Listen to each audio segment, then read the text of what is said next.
I would say that our surveys didn't reveal too much on sort of a quantitative level in terms of, differences between these sectors and things. But then when we looked at the more open-ended questions, some of the themes that kept coming up were companies having policies that they weren't really enforcing.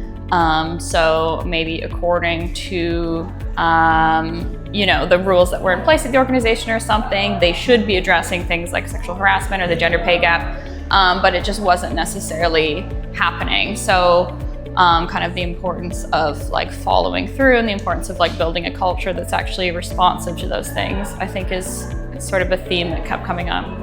I would say the multidisciplinary thing has been kind of an interesting adjustment for me as a social psychologist, kind of working with like legal and economic scholars.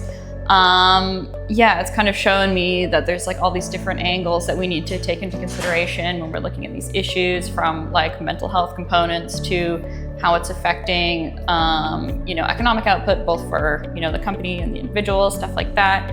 And then, for intersectional stuff as well. I mean, some of the stuff we were dealing with sort of in the surveys has to do with things like having to care, like being a carer for someone like children or elderly people, and how that can impact things like work-life balance and stuff, and kind of like taking these other aspects of people's lives into consideration, whether or not they can afford something like childcare. That kind of thing has proven, I think, quite important in the stuff we're finding.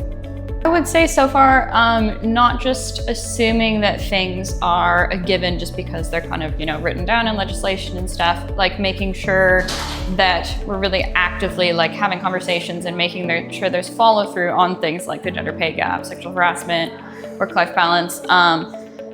Making sure that it's something that's sort of really actively put in place, and that there's like clear measures of output rather than just something that's sort of like said once and then forgotten about. Yeah.